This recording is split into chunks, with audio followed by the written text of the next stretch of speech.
যেই নেক কাজের কারণে আল্লাহর কাছে শান্তি পেয়েছি, আমরা যদি দোয়া করার সময় যদি আল্লাহর কাছে দোয়া করি, আল্লাহ এই নেক কাজ করেছি, দান করেছি, সদকা করেছি, মানুষের উপকার করেছি তোমাকে পাওয়ার জন্য, তোমার সন্তুষ্টির জন্য, আল্লাহ এই কাজের উসিলায় তুমি আমাকে আজকের এই বিপদ থেকে, বালা থেকে, মুসিবত থেকে তুমি উদ্ধার করো। রাসূল বলেন এই দোয়া করতে দেরি হবে, আল্লাহ দোয়া কবুল করতে আর দেরি হবে না। রাসূল বলেন না সুবহানাল্লাহ। এবার রাসূল বলেছেন মান রাফা'a হাজারান মিনাত তরিক কুতিবাত লাহু হাসানাতান ওয়া মান কানাত লাহু হাসানাতুন দাখালাল জান্নাহ। যদি কেউ রাস্তা থেকে একটি পাথর সরিয়ে দেয় তবে তার আমলনামায় একটি নেকি লেখা হয়, সুবহানাল্লাহ। আর যদি কারো একটি নেকি কবুল হয়ে যায় সে জান্নাতি, সুবহানাল্লাহ। কেউ যদি রাস্তা থেকে একটি পাথর সরিয়ে দেয় আল্লাহ পাক রব্বুল আলামিন তার আমলনামার মধ্যে নেকি লিখে দেন। আর রাসূল বলেন ওয়া মান কানাত লাহু হাসানাতুন দাখালাল জান্নাহ। আর কার যদি একটি নেকি কবুল হয়, একটি নেকি হয়, ওই নেকির কারণে সে ব্যক্তি জান্নাতের মধ্যে প্রবেশ করবে, সুবহানাল্লাহ। যেমনি শুধু মানুষ নয়, মানুষের সেবা নয়, শুধু মানুষের সেবা নয়, জীব জন্তু যে প্রাণীগুলোর ভিতরে প্রাণ দিয়েছেন কে? আল্লাহ। যারা বলেন কে? আল্লাহ। সব প্রাণীগুলোর ভিতরে প্রাণ দিয়েছেন আল্লাহ সুবহানাহু ওয়া তাআলা। আল্লাহ নবী এবার একটা হাদিস বর্ণনা করতেছেন, শুনো। আইসামি মাউজ জাইদি আলবানী সহিহুত তারগিব তৃতীয় খণ্ডের 81 নম্বর হাদিস। রাসূল সাল্লাল্লাহু আলাইহি ওয়াসাল্লাম বলতেছেন ওই জামানার মধ্যে একজন আবেদ ব্যক্তি ছিল, আল্লাহর একজন পেয়ারা বান্দা ছিল। এ আল্লাহর এই পেয়ারা বান্দা মরুভূমির মধ্যে হাঁটতে হাঁটতে হাঁটতে হাঁটতে ক্লান্ত হয়ে গেল। পানির পিপাসা, ভিতরে সব শুকিয়ে গেল। বড় বড় নিঃশ্বাস নিতে লাগলেন পানি আর পানির জন্য। এত পিপাসা লেগেছে, লোকটি কিছু দূর যাওয়ার পরে দেখলো যে একটি কূপ দেখা যায়, সুবহানাল্লাহ। কি কূপ? যে কূপের মধ্যে, গভীর কূপের মধ্যে নামতে একজন যুবকের মনের মধ্যে ভয় আসবে, কিন্তু তিনি আস্তে আস্তে করে ওই কূপের মধ্যে নেমে ভিতরে গিয়ে একটু পানি খেয়ে শান্তির প্রশংসার ঢেকুর ছেড়ে দিয়ে প্রশংসা করলেন আলহামদুলিল্লাহ আলা কুল্লি হাল। প্রশংসা করলেন কার? আল্লাহ। বলেন না কার? আল্লাহ। ওখান থেকে পানি খেয়ে হাত দিয়ে এইভাবে টেনে টেনে টেনে টেনে উঠে কোন রকম উপরে উঠলেন। উঠার পরে তিনি দেখলেন যে ওই কূপের পাশে আল্লাহর সৃষ্টির অন্যতম একটা সৃষ্টি, যেটা প্রভু ভক্ত, সেটার নাম হলো কাল তথা কুকুর। সেটার নাম কি? কুকুর। একটি কুকুর তার জিহ্বাটাকে বের করে দিয়ে হাঁপাচ্ছে, আর সে তার সামনে দুটি পা দিয়ে জমিনের মধ্যে আশ্রাচ্ছে। আল্লাহর এই গোলাম, আল্লাহর এই বান্দাটা চিন্তা করলো, আমি যেমনিভাবে মরুভূমির প্রত্যন্ত অঞ্চল দিয়ে হেঁটে হেঁটে আমি ক্লান্ত হয়ে পানির পিপাসায় মনে হচ্ছে আমার জিহ্বা বের হয়ে যাবে, রূহ বের হয়ে যাবে, আমি যেমনিভাবে কষ্ট পেয়েছি, আল্লাহর সৃষ্টির এই কুকুরটাও পানির জন্য এইভাবেই কষ্ট করতেছে, সুবহানাল্লাহ।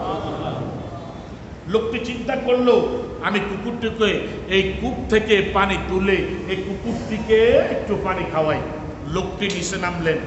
নিচে নামার পরে লোকটি কি করলো, তার পায়ের মধ্যে সামলার মোজা ছিল, হাদিস।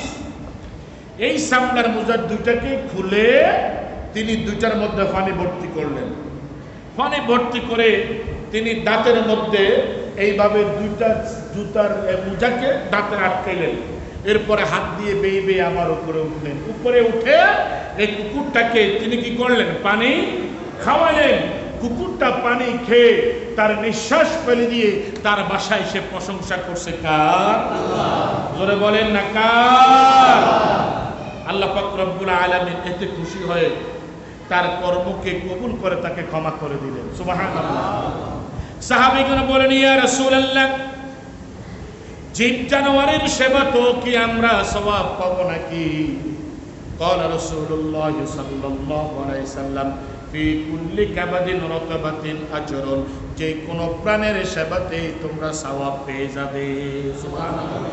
যে কোনো প্রাণী, কুকুর, বেড়াল, শৃগাল, আরো যত জীব জন্তু এই পৃথিবীতে আছে, আমরা যদি তাদের সেবা করতে পারি, এটার সওয়াব কবুল করে, নেকি কবুল করে, নেকি সওয়াব দিবেন কে? জোরে বলেন না কে?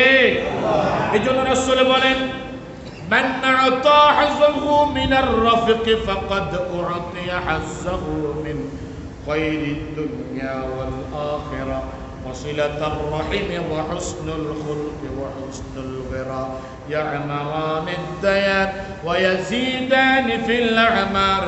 যদি কেউ বিনম্রতা নম্র আচরণ করে তাহলে সে দুনিয়া ও আখিরাতের সকল কল্যাণ লাভ করে দিল। সুবহানাল্লাহ। কেউ যদি কারো সাথে বিনম্র, ভদ্র, ভালো, সুন্দর আচরণ করে, রাসূল বলেন দুনিয়াতে সব নেক আমল সে পেয়ে গেল। আরো জোরে বলেন না সুবহানাল্লাহ। ওয়াসিলাতুর রাহিমি ওয়া হুসনুল খুলুকি, আর রক্ত সম্পর্কী আত্মীয় স্বজনের সাথে যদি সুসম্পর্ক রাখে, সুন্দর আচরণ, বাড়িঘর, জনপদে বরকত দিয়ে আয়ু বৃদ্ধি করে দিবেন আল্লাহ। সুবহানাল্লাহ। কথাটা বুঝেন? হাদিস ছিল এই, যখন মানুষ মানুষের সাথে সুন্দর ভালো আচরণ করে, তখন পৃথিবীতে যত নেক আমল আছে সব নেক আমলের একটি একটি নেক আল্লাহ তার আমল নামায় দিয়ে দিবেন। সুবহানাল্লাহ।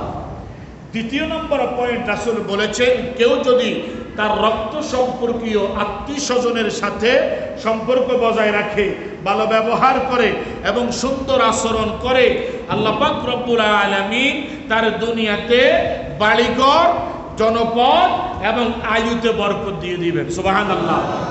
তিন কথা। তাহলে বলেন, দুনিয়াতে যদি কেউ কারো সম্পদ বৃদ্ধি করতে চান, কেউ যদি সন্তানাদি বৃদ্ধি করতে চান, কেউ যদি আয়ু বৃদ্ধি করতে চান, এই তিনটি জিনিস যদি কেউ বৃদ্ধি করতে চান, তাহলে তাকে রক্ত সম্পর্কীয় আত্মীয় স্বজনের সাথে ভালো ব্যবহার করা লাগবে। সুবহানাল্লাহ। প্রশ্ন আবার বলছি, দুনিয়াতে আয়ু বৃদ্ধি করার আমল, দুনিয়াতে রিজিক বৃদ্ধি করার আমল, দুনিয়াতে সম্পদ বৃদ্ধি করার আমল, ছেলে মেয়ে সহ কি আমল? রাসূল বলেছেন, ওয়াসিলাতুর রাহিমি ওয়া হুসনুল খুলুকি ওয়া হুসনুল ওয়ার ইয়ামারান আদ-দায়ার ওয়া ইয়াজিদান ফিল আ'মার। কেউ যদি দুনিয়াতে তার সম্পদ বৃদ্ধি করতে চায়, কেউ যদি দুনিয়াতে তার সন্তানাদিকে বরকত দিতে চায়, কেউ যদি দুনিয়াতে তার আয়ুর মধ্যে বরকত আনতে চায়, তাহলে ওয়াসিলাতুর রহিম, সেই জন্য রক্ত সম্পর্কীয় আত্মীয় স্বজনের সাথে ভালো ব্যবহার করে। সুবহানাল্লাহ।